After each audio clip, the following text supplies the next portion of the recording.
Recording. Okay, call to order at 9:04.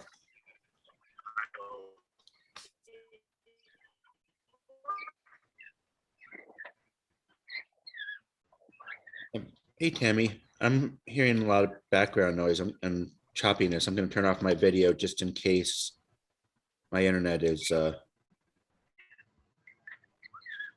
that didn't help. Hey, Tammy, hearing a lot of background noise. My internet is, can you guys hear Somebody me? have birds? Yes.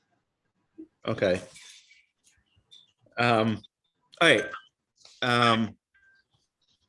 This is a really bad connection.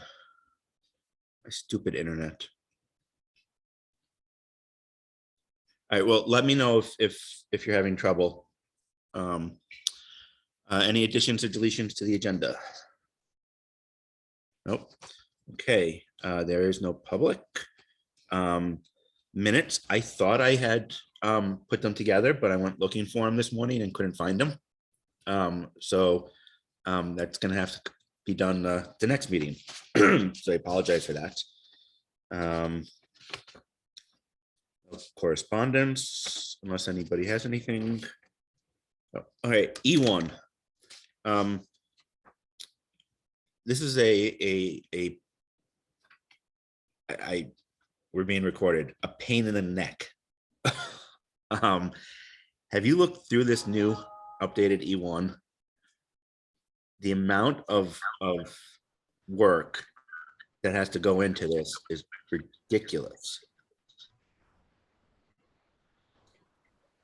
Is it necessary that we adopt it and do all of the changes? Like It's a required policy. Okay. It's the type of thing though that we're gonna have to plan. This involves getting parents and the public involved. This isn't we're gonna run through this and get it done today. So we are Title I schools, right? I just wanted to start there. Okay. Just want to make sure that so I think what we need to do is maybe just run through this together and mark the things that we need to schedule. I've marked a couple of things. Some of this, I think that we're either going to have to get either Matt and Tammy going to have to fill things in, or we're going to have to ask Bill to do it from the central office. Things like general LEA wide objectives and expectations and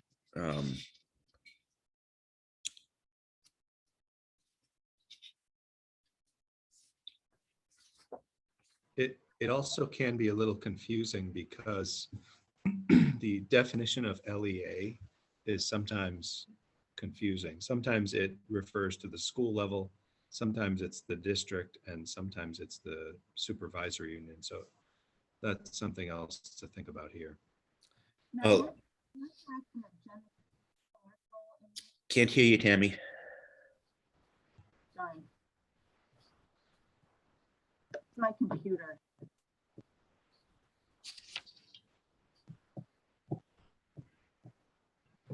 Can you guys hear me now? Oh, much better. Better. Oh, that's so weird. It's like there and then gone. Interesting. Am I correct in Jen McCusick plays a large role in this, right, Matt? Gets a lot of this stuff together for us as an SU. So some of this stuff will already be covered. Yeah, a lot of it. I was thinking maybe we could go through Mark and Kate and just kind of see what we know is okay and is covered, and then maybe establish the areas where we need to dig deeper. Absolutely. I think that makes a lot of sense. Okay. Well, do you want to start at the top of page 3, which is where I think is where the meat and potatoes kind of start? Yep. So parent and family engagement, we have something called a it's used to be referred to as a home to school compact. And it was like an agreement of what the school is responsible for and what the family is responsible for. And so I would say that's probably a check box that's checked off, that that's under control. How about you, Tim? Yeah, we have that. They sign it at the beginning. Yeah. On a side note, do you ever have parents that refuse to sign stuff like that? You do? I do occasionally. I have one family that you know, they'll just say, we're not signing that. I ask only because there's going to be changes in the way poverty is counted. And ultimately, they can be going to a universal form that the state says they can mandate. But there's a lot of question as to whether or not families are actually going to fill it out. But I'm going to be testifying on that in the near future. So I just trying to collect some information. All right, anyway, let's go on. Matt, I'm going to let you lead this. All right, I don't mind talking through. So PFE is, I think that's a check mark that we can check off. Implementation, that I believe is also connected to the PFE. So we have a fully implemented and written LEA parent and family engagement. Now do we have a policy, or is this it? I mean, we have an E1, but it's the old E1. Okay. So we don't, which is why I'm not overly concerned in getting this done quickly, but there is a deadline date. I don't remember. Yeah, I don't remember what it is though. I'll have to look it up. It may be as late as December of this year. So one of the things it says, will develop with parents and family members a written parent and family engagement policy. So does that mean there needs to be parent involvement in this? Yeah. I guess I don't know what that compact looks like, but is it possible that we could just take information from that rather than, I mean, at minimum, we probably have to invite, just open up a policy committee meeting, let parents know that it's happening so that they can get involved in this if they want. But would there be enough information in the compact that we could pull from that? Well, I can share mine with you. I had to change the name. I don't know, Tammy, if you ever had any challenges with this, but my families were getting confused thinking it was a home school agreement for families to change to home school, and it really just caused a lot of No, I didn't. So I changed it. So I changed it to the school student family agreement. That seems to be. I got to admit, Matt, when you first said the name, my first instinct was, why are you talking about homeschooling? And then we changed it to to be called a common goals compact rather than a homeschool compact. Is the check available in this? Yeah, this is a public document, so I'll just paste the link in and you can check it out. And I can put a copy in the folder if you want as well. Yeah, you should. I think you have access to the folder. Yeah, I have the folder open. I don't know if I got things in there, but. Oh my gosh, so many tabs, I can't even see the names anymore. I need more screen, I need more real estate on my screen. You guys need to put some, you need to increase the technology budget line. Tammy and I are both looking at these little like 11-inch Chromebooks because we like to be portable. I still don't have my computer set up, so I'm right there with you. All right. Let's see, organize.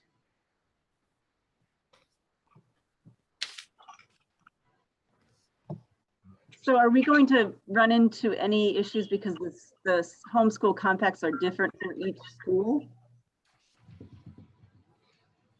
good question. I think they have to be because of each school's Title I requirements, right, Tammy? Right. But as a district, we don't have a uniformed homeschool compact. Right, that's right. That's where that question of LEA comes in, right? Right. Is it the district or the school? And these have to be school level, and the school is referred to as the LEA at that level. And technically, Vermont has a waiver so that LEAs, the definition of LEA is the supervisory union level, from a federal perspective. Oh, okay. I mean, that makes sense. But this is a policy that every district has to have, not just the SU. Do you know whether like all the schools in West River have their own compact, or whether they share, so they all have individual ones also? Okay. It's definitely tied to the believe so. Title I funding.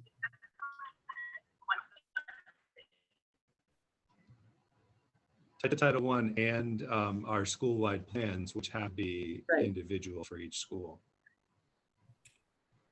All right. So I get ultimately, I guess we could just have each school's compact as an appendix to the policy, for reference for anybody. But it sounds like we are still going to need parent involvement in developing some of these, get further in. I'm wondering, Mark, since this is required policy and we already have a version of it and it's being updated, is opportunity for comment on the review an adequate family involvement opportunity? Because quite frankly, I don't imagine people are going to be clamoring to come and contribute to this. And they might, but I'm smiling when you say that, and I realize my camera's not on. Yeah, I what was that, Matt? we could hear the smile in your voice. Oh, that's good. My intonation practice is coming into play. Yeah, I can't imagine there's going to be a whole lot, but I think it's going to be important to warn a meeting and send out notifications to parents so that they can. But that's why I was asking kind of whether you think that there's enough information in the compacts that we could draw from to do this. Now, if every school in the SU has their own individual compact, I'm wondering whether, and I think Tammy, you mentioned, Jen, whether we can get assistance from the SU in getting through this. Yeah, I think Jen would be a really great resource to include in the development of this because she has a ton of knowledge.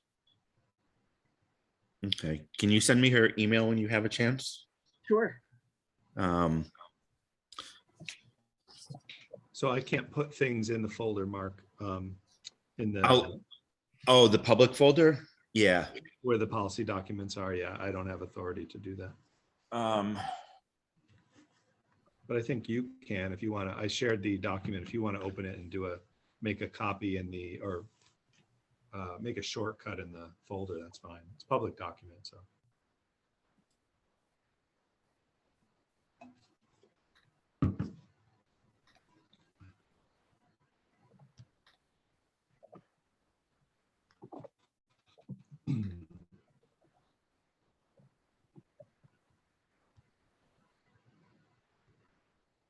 Pretty simple document, really. It just, I don't know how complex yours is, Tammy, but it's really just kind of a definition of what a compact is, and then some information about what the school and the teacher are responsible for, what students are responsible for, and what parents and guardians or families are responsible for. Simple, sweet signature page. The one complaint that I've received on this from one family in the time I've used it is they were against the idea that their child could be held legally responsible on a form with a signature, particularly their child who's in second grade, for example. Yeah. Ours is very similar, Matt. Ours, explains what the homeschool compact is, but it's also tied to our PBIS program awards. So it talks about what the teachers will be responsible for with our rewards behaviors, what parents are responsible for, and then what the students are. And then there's a significant sponsor for them. Tammy, you want to send me a blank copy of yours? Sure. Also, I'll put it in the folder. Yeah. The email hasn't arrived yet, Matt. Clearly my internet is still asleep this morning. Yeah, I'm having a really hard time with my internet connection too for some reason. It's very spotty. Oh, sorry, guys. Go ahead, Matt. I just was going to say, I just put the link in the chat, but I will send it to the committee. That would explain why.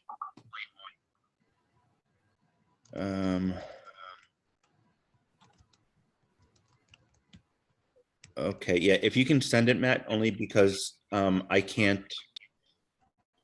My Zoom is on one computer, and I don't have access to anything other than internet on it. No problem. Okay, I just sent it, but it might take a second. Yeah, I didn't even realize chat was on. It's supposed to be off, but.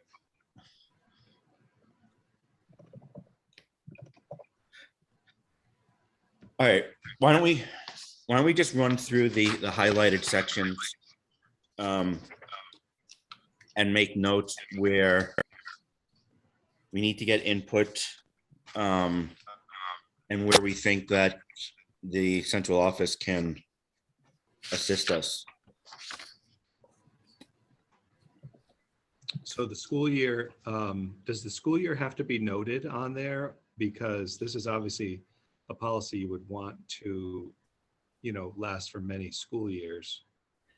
I sent a question to the VSBA's policy director on that last night when I was reading through this again, because it seemed like having to go through this on an annual basis is just ridiculous.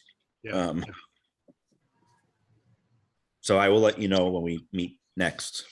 Okay.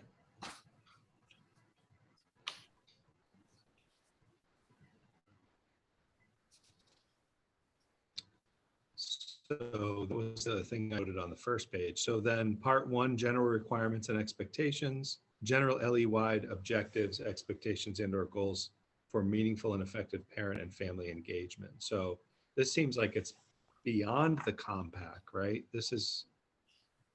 Yeah. Just wondering, do any of the other schools in the West Riverside have this? Have they already taken this on and completed this task yet?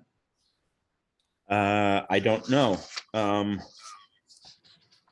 This came out last September, so it's possible. Yeah. I can ask. Oh, I can just take a look. Policies are all online.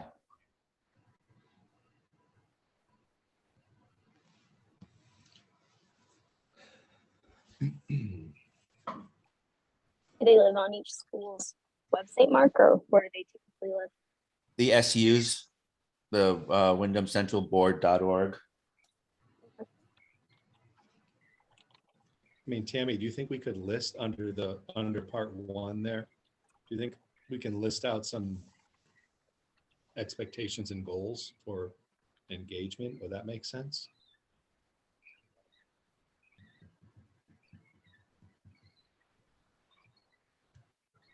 I'm wondering if a lot of the language from our school-wide plans that we're developing would apply here. Yeah, it could. And I wonder though, those change what, every 2 years, 3 years? Yeah. So I'm wondering if this might need to be a little more general than. Right. Than that language. And it does say, please list general LEA-wide objectives. I guess we could toss that off to Jen and see if she has, if those should come from the WCSU SIP or SWP. Right.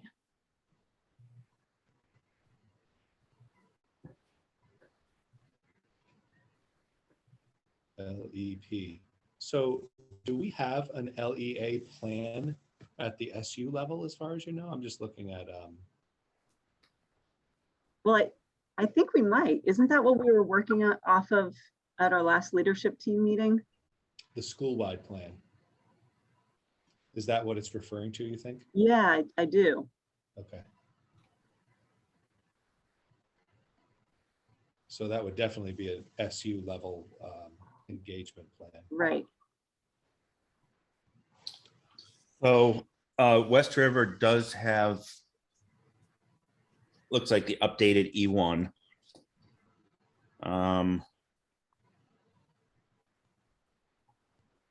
I'm going to put it in the public folder so that you can. Okay.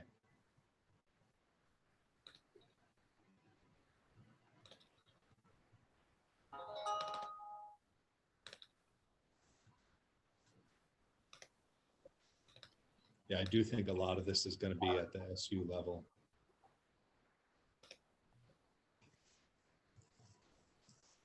How will the LEA provide support to its Title I schools?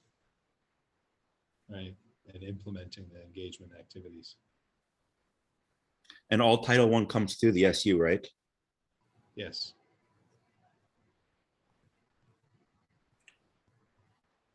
So it should be the West River E1 should be up there now.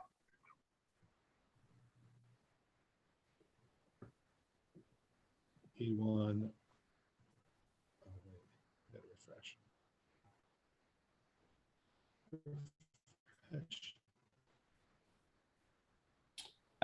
Well, Darcy, it doesn't look like they're on the brand new one, are they? yeah, I was just about to say, I think I spoke too soon.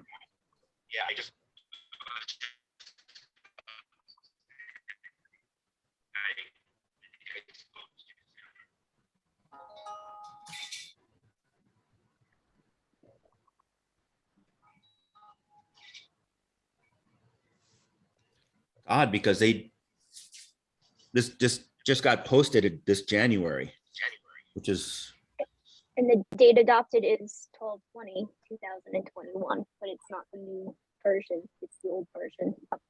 Yeah. Oh yeah, I see that.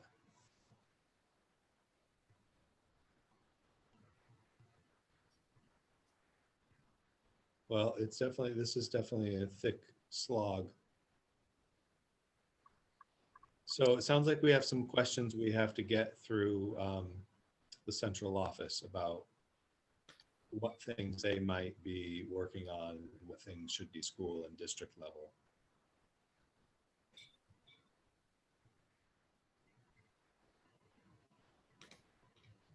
Yeah, the old policy was 6 pages and the new one is 20.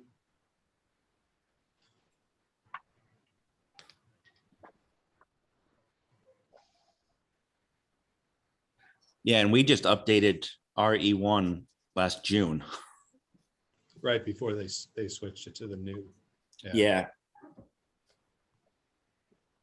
Okay. So Well- it looks like in going through this, looks like some of it is transferable, but there's a lot more engagement required in the new policy. So should we, what is Jen's job? She's the Director of Curriculum, Instruction, and Assessment. She's also the Title I Coordinator, right? Is that the title, Tammy? So why don't I punt this off to Bill and let him give us direction on how to proceed, rather than us trying to go through this relatively thick document kind of on the fly. Yeah, I would say it looks like a lot of this policy leans on the SU for some of these some of this content. So I think that would make sense, would be to check with those guys first and see if they either have content developed already that would fit into these yellow areas, or if this is something we'll have to have some kind of retreat on and develop, because this is going to take hours to go through and create all this content and meet the requirements of something of a 20-page policy. Yeah, I wonder if the proper process would be for the SU to develop the policy at that level first.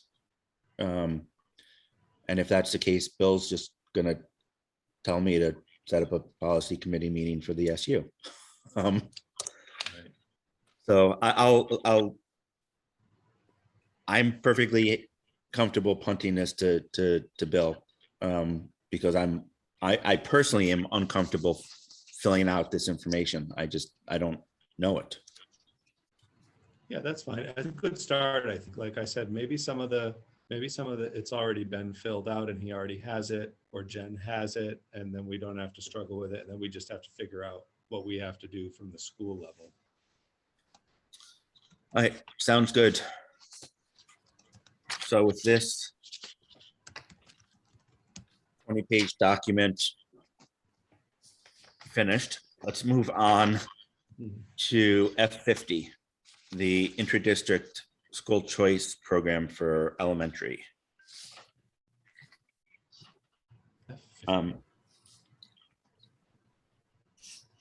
So Matt, Yes. there are no counts in here at all, like we talked about. There's no maximum percentage or minimum percentage or class size or anything. We don't have a class size policy, correct? I thought we did. Double check.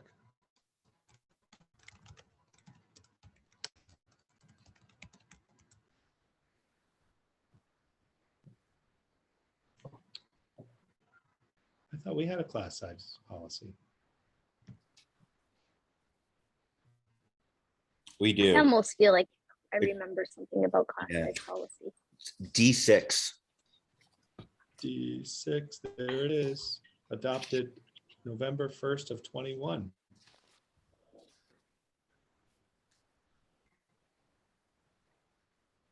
You want me to throw a link to that in the chat so you guys can jump on it? Got it. You got it? I think we all got it. Kate, you have it? Is it in the folder, the It- policies? it's in the general policies folder. Yeah, Matt, why don't you throw a link in just to make it easy? I'm on for- I'm on my iPad for the meeting, Okay. and then the computer separate. So I'm on Yeah. two separate devices. Yeah, that's the problem I have. Yep. Interesting, so- Mark. So you know. Oh, sorry, Kate. Go ahead. Oh, no, I was just gonna say I'm navigating. I'll be fine. I don't think I can Go ahead. chat the whole group, Mark. I can only chat you.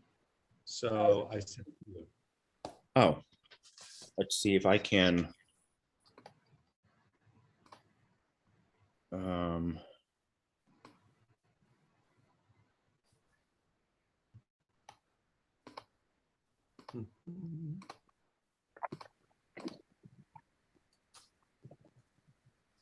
There you go.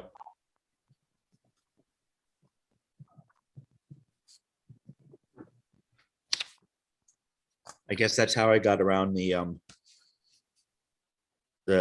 problem with the public or board members chatting back and forth and not having a record of it. So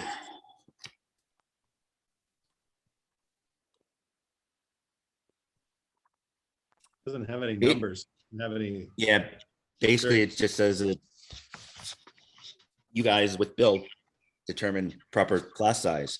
Right. So getting back to F50 and its lack of specifics, maybe we just add a bullet that says in accordance with policy D6. See, where would that go?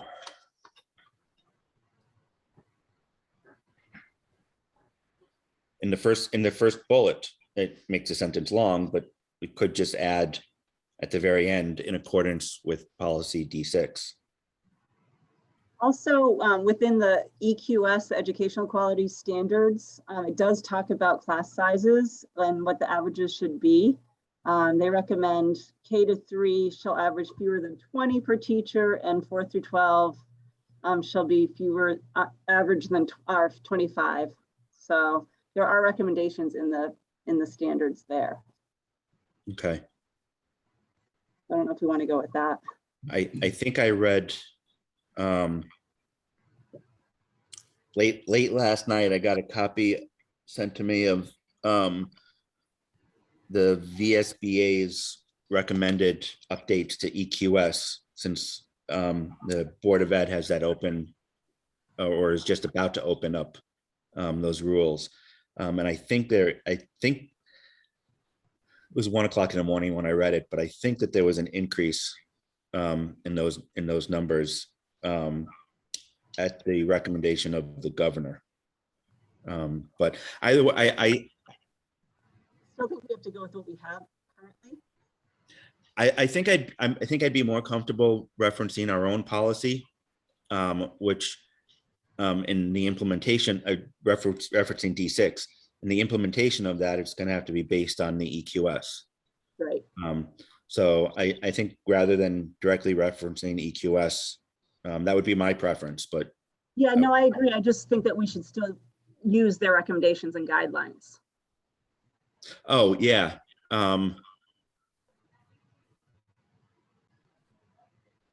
So would you be more comfortable if we put in, added, in accordance with policy D6 and EQS? I'll have to find the title, and I guess it's title 16 probably, but find the official. Would that be? What do you think, Matt?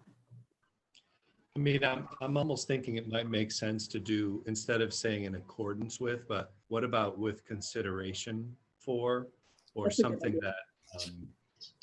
that, if that changes dramatically, it doesn't cause a cascading effect of suddenly policy is, not sustainable. or something. Obsolete, right? It might I be like a little that. too vague, though. Is that too vague? No, I think that's good.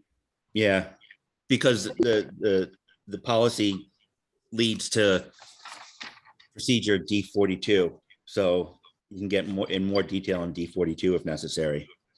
Yeah, it's a nice prompting, I think. Okay. So we'll go with Matt's language. Now the question is, do we want to reference D6 and EQS, or just EQS, or just D6?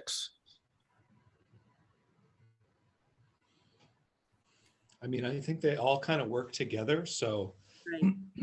I think it would be fine to just reference D6. Me too. EQS is the law, so that's not really something that we're going to be able to be flexible about.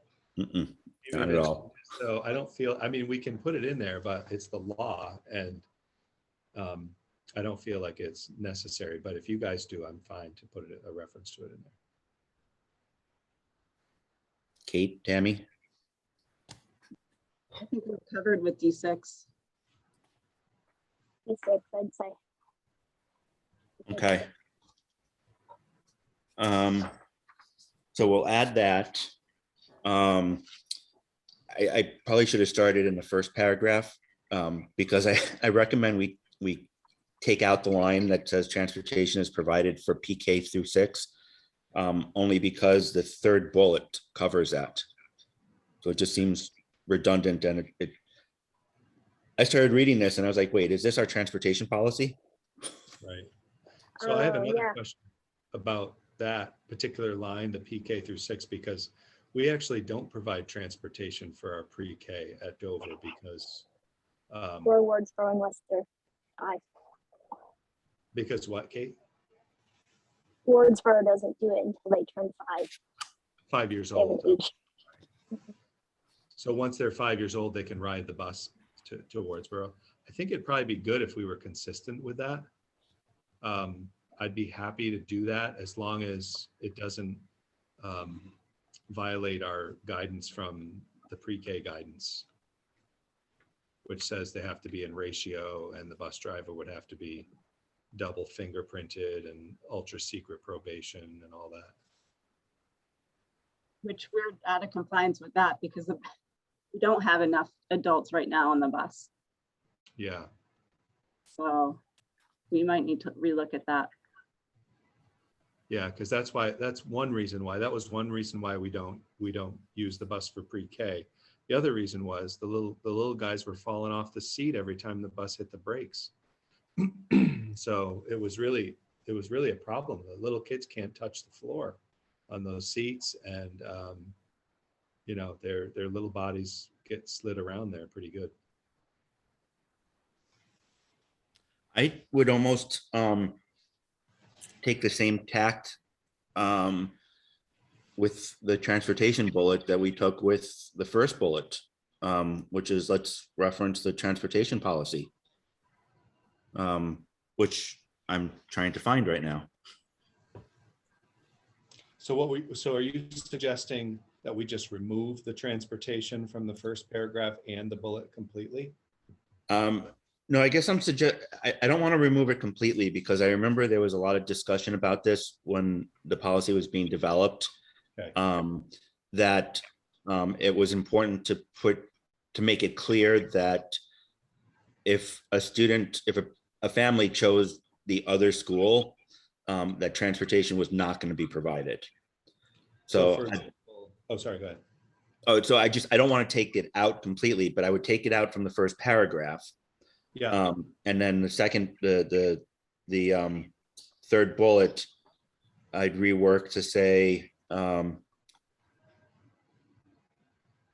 you could just pull the first sentence from the third bullet and keep the rest of it.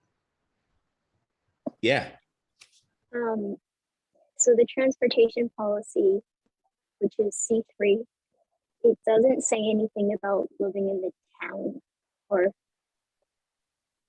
yeah, it doesn't say like, so it doesn't say that a Dover child has to live.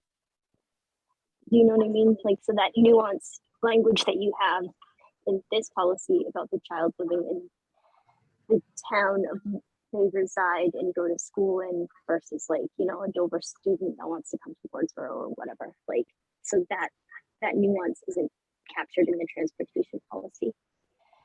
So it doesn't reference school choice at all in the No. Right. Okay. It's it, and it makes it sound like it's a unified, like, yeah. So I'd be comfortable with Matt's suggestion, which is just taking out the first sentence of that third bullet. and I think leaving it in the very first paragraph. No, I'd take it out of that also. Let's not reference an age range. I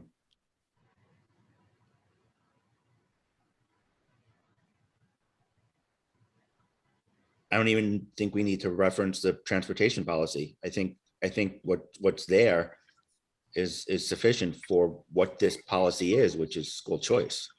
Yeah.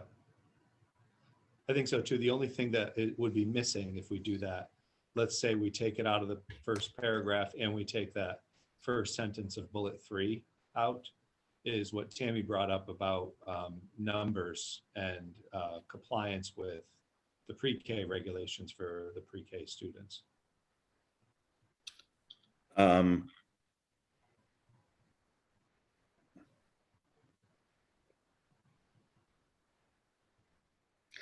guess what I'd say is we won't be saying that we are or aren't providing it to pre-K in this policy. Therefore, I'm trying to keep this simple. You know, it's nice to be able to reference other things because then, you know, if you need to make a change, you just make it to the other thing, not to this thing. But I'm not sure that we really, I mean, I could throw a reference section like we have in other policies at the end of this and reference the transportation policy. But quite honestly, I just not sure that it's necessary.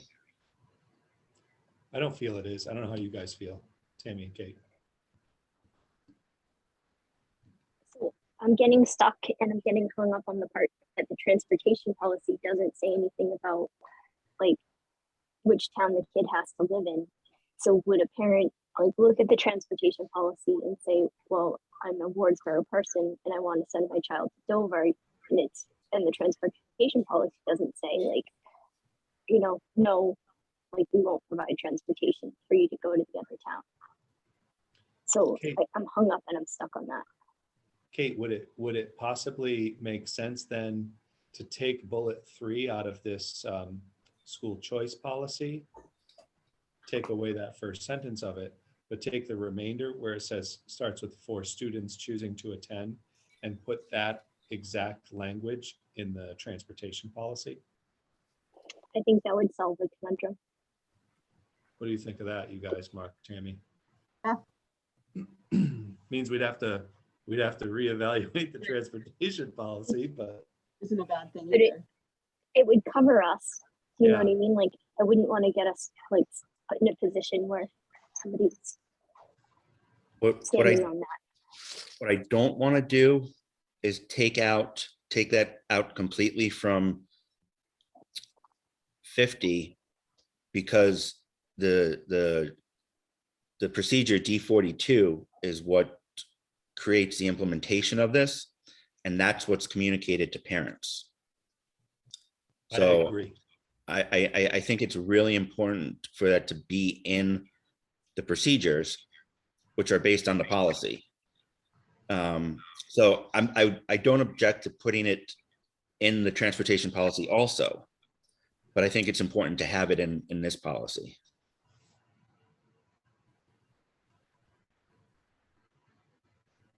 I'm with you on that.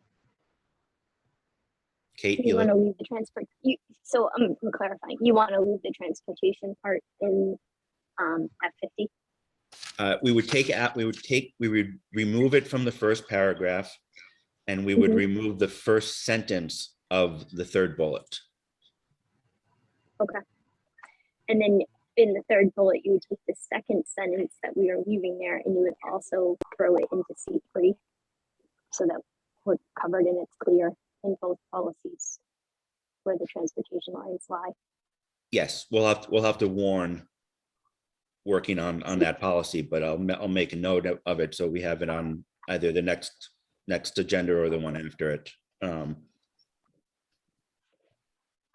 If you guys are all good with that, then we'll be covered in both policies. So regardless of where a parent or guardian looks, they'll understand the expectation that transportation won't be provided.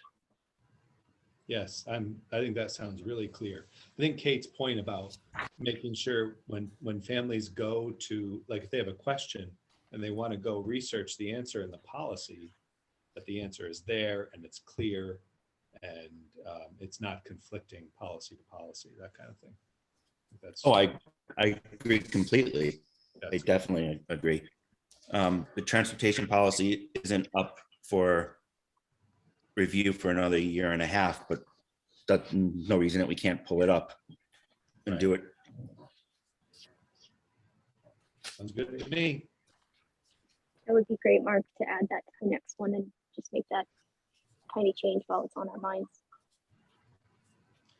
And then the only loose end is that idea of ratios for pre-Kers. Do we want to address that now, or how do we want to proceed with that? Is that a transportation committee issue more than it is a policy committee issue? I don't know. Go ahead, Kate. What is the ratio of the pre-K is that on the transportation? If you have a certain number of kids, you need an adult, or? Yeah, it's 10-to-1 is the ratio, and it's not listed in the transportation policies, but it is listed in the guidance for operating a pre-K program. So, So if you any pre-K kids on the bus has to be within a 10-to-1 ratio in theory. Yes, Oh, man. yes. And that's, Thanks. oh, I'm sorry, Cabernet. Sorry, just hit my dog with my folder. That ratio is statutory? Well, it's in the, I'm not sure it's statutory, Tammy, but it is in the guidance from the center-based child care programs, which is part of the CDD, the Child Development Division of, is it DCF? Yeah, so I don't know if it's specifically statutory, Mark, but it is in the requirements to operate a center-based childcare pre-K program. All right. Can you send me a link, email me a link to that? And what I'll do is I'll research that compared to the legal references in the transportation policy, so that when we open up the policy at the next meeting, we'll have the information as to whether or not it's already referred to in some way that we don't need to add it. Absolutely. It's a PDF. I will, I have it right here. I can shoot it to you. Okay, great. I think it's been updated, so it's like only 168 pages, just so you know. Oh, it's nice and short.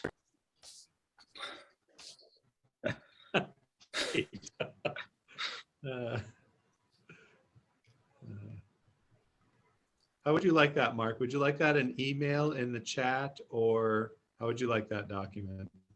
I would like an email. I tell you what, why don't you email it to the whole committee, that way, you know, when all of us can't sleep at night, we'll have something to help put us to sleep.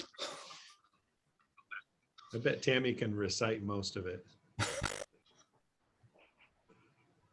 So it's a ratio of students to adults, right? Yes, and those adults also need to be, you know, fingerprint background checked. It's very, very strict and very thorough about how those, you know, who can be that adult. Is it more strict than for the drivers for the non-pre-K drivers? So like Dave. Yes, it's an added layer of strictness to any employee that interacts with pre-K children. It's an added Okay. layer of safety, essentially. They Okay. actually have a second set of fingerprints done at the sheriff's office that goes to a different part of the state organization. So I think what I'd suggest is let's have this committee focus on the policy and whether it's referenced correctly. And then the transportation committee can focus on whether or not we want that to be part of the services that West River or River Valleys provides. Yes, I think that makes sense.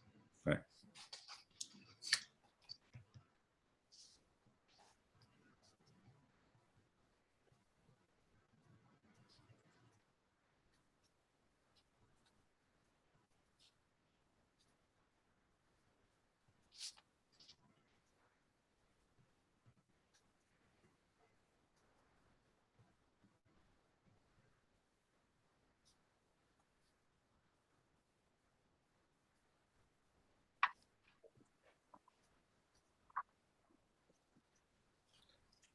Okay.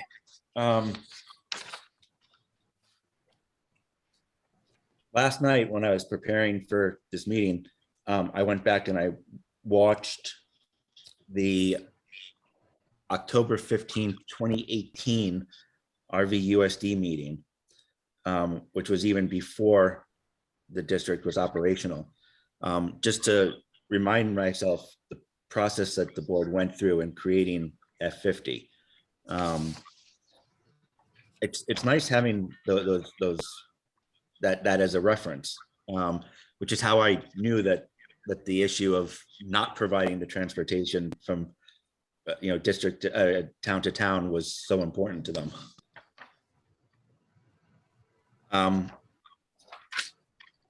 So back to the counts. Matt and I both remember that there was a limit set for the percentage. I think it was percentage probably of students or number of students. But there isn't anything in here. We leave it up to the superintendent and the administrators to determine that. I'm comfortable with that. I think this policy has to be reviewed annually. So I think as long as we come together every year with the numbers of what's going on, we can decide whether we need to adjust the policy and add something. But I don't, and Kate, tell me if you think differently. I don't think it's our place to decide how many students should be or shouldn't be able to go between buildings. I think that's up to the people that run the buildings and the schools.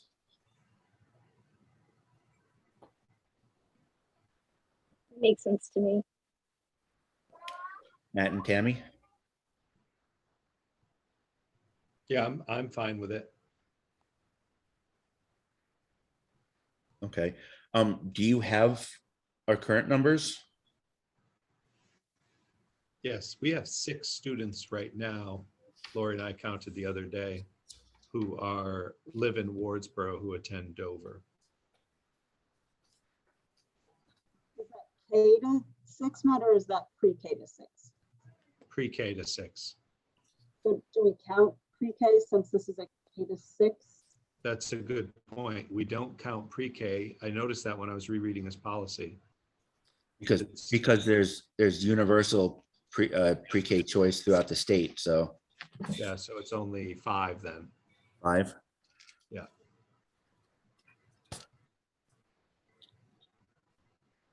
And Tammy, I think there was 1 or 2.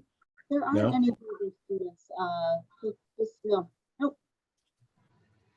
We had one student who was a tuition student from Stratton. The family has 2 kids, and one of their One- kids goes here and one goes to Dover, or goes to Wardsboro. And she's not living in Dover or Wardsboro right now, right? Right. I think she is living in Oh, yeah, she lives in Wardsboro now. Does she? Wardsboro. Right? Yeah.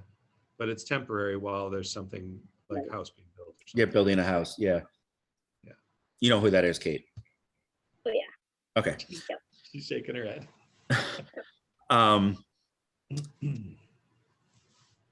Matt, how many of those, if you know, have siblings? Let's see. Siblings younger than them that might attend. Yeah. That I don't know. I don't think I have any at the moment. Okay. I think all the kids that we have are either the youngest of the siblings in their family or only children. So Tammy, the movement of those 5 students, has that been a problem for the Wardsboro school? You're muted Volume. up there. When you say problem, what do you mean, Mark? Well, because it's the policy says based on space availability and goal of enhancing student opportunities in the best interest of students. I want to make sure that we're not harming the Wardsboro school by allowing that many students to leave and go to Dover. That's my concern. Not that I'm aware of. Okay. You don't have any class sizes that, have 1 student in them. We do have a very small first grade class. I think Dover has a small first grade class as well. We have 2 kids in first grade. Wow. We have a small second grade class this year. We Matt, have do you know 8 what- in second grade? What's What was that, Kate? Kate? We have 8 in second grade. 8. Yeah. So right now they're combined, so it's a class size of 10. Matt, do you know what grade those 5 students are in? And don't I don't want to know the exact grades. I'm just wondering whether they're spread out or consolidated? I would say they're spread out. Okay. Yeah. So I think this comes down to Matt and Tammy. Are you comfortable with the way things are right now? Seems to be working. Okay. Kate? Okay, so we'll make the few changes that we talked about in the policy. You want me to bring it back next? You know what, we're gonna have to make some updates to the guidelines and procedures also. So why don't I make the changes to the policy, work through the guidelines and procedures, send it out to everybody, and we'll vote on it at the next meeting. Mark, I have a quick question though, just about organization. Yep. I see that we have on the Wyndham Central website, and I know that this is likely to be adjusted as our website comes online and after we have our discussion about document management. But I wondered if all of the procedures, like for example, when I go on the Wyndham Central Board website, I can see all the policies, but I don't see all the procedures.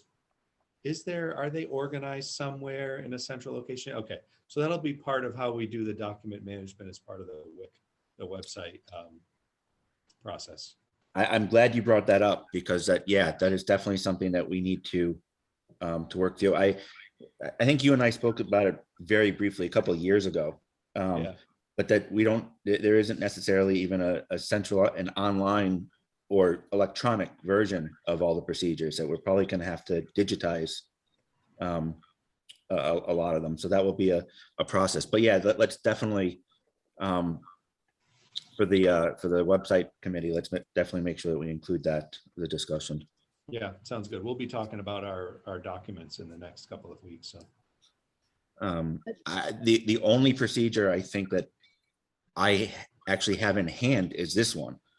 I don't think I've actually seen any other procedures. We kind of leave that all to you. The only reason that we included this particular procedure is for the parents. Go ahead, Tammy. I was just thinking that Jen and Lori played a really important role in the of this policy, and I think it would be great if maybe they could attend be available. But I'm going to suggest maybe that because they do a lot of it. So we only got a few of the words you said, but I think the gist of it was that Jen and Lori play a role, and we should ask them for their views.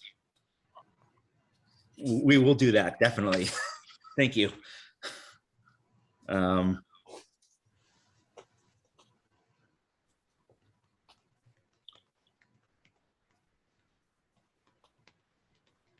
They'll probably have more to say on the procedure than the policy, but Yes. and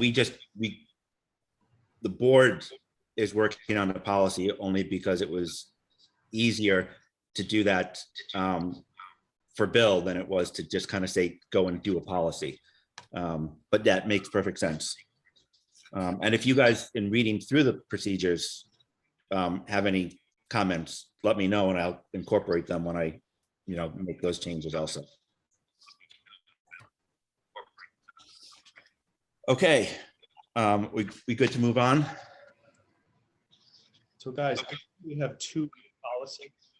We are, but I have to tell you that I do have another meeting coming up here. So are these two, A30, A31 going to be, is it going to be, well, let's just go, I guess.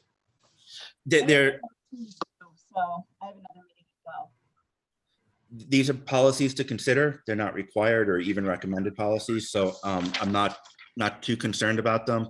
C14 though, if you could give me 2 minutes, because it's a new required policy. It's pretty straightforward. This is the one where I put in 504 coordinator and an HR person, which is the only change I made from the recommended policy. If you have time to look it over now, okay. If not, we'll put it off to the next meeting. So you two tell me.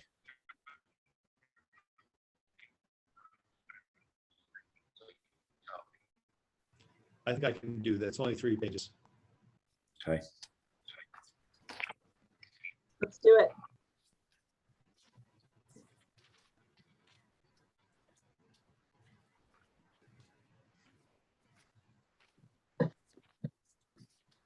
Way too many papers.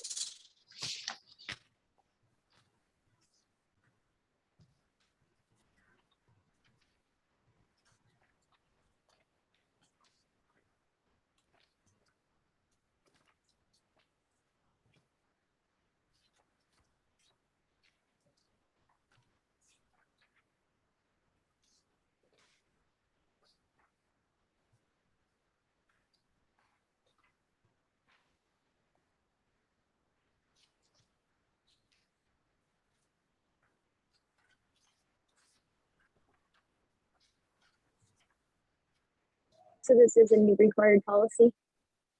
Brand new policy came out in January. I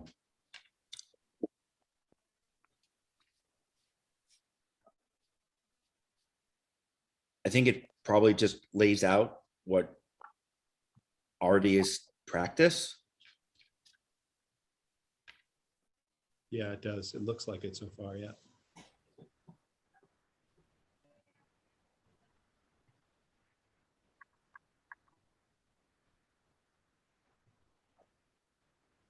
Looks pretty straightforward to me.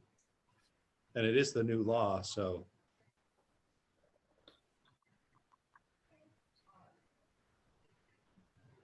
That was what my thinking was when I read through it. The only edits we made were to customize it for our personnel, right? Yep. And right below the title, it had a couple lines saying you need to fill in what's between the brackets, which is the information I filled in. So I took that out. Yeah, But that's it. it looks great. I think it's a part of the law, so I'm fine with it.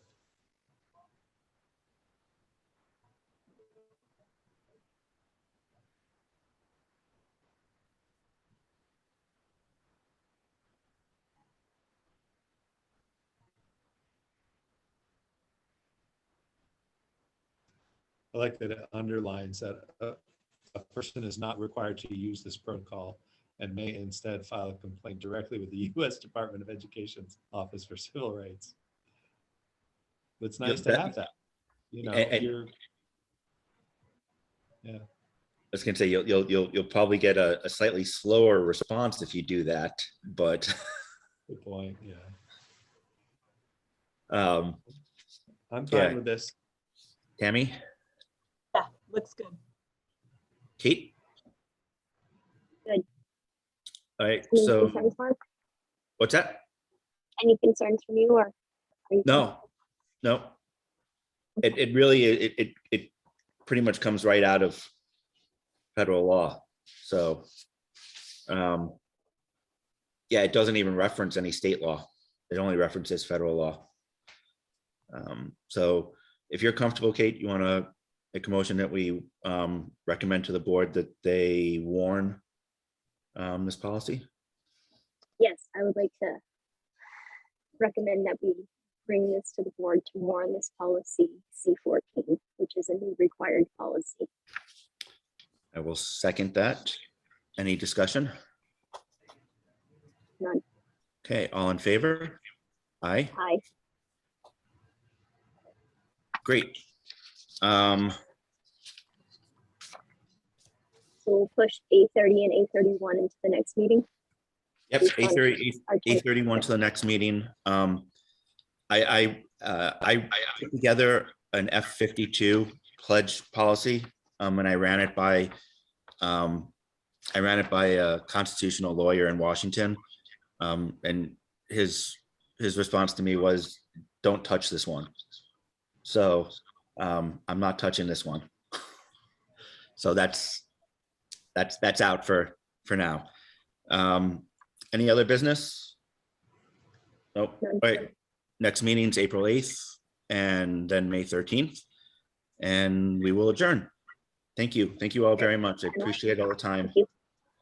Thanks, Thank guys. you. Have a great Hi, guys. Have a good weekend. Bye. You too. Bye-bye.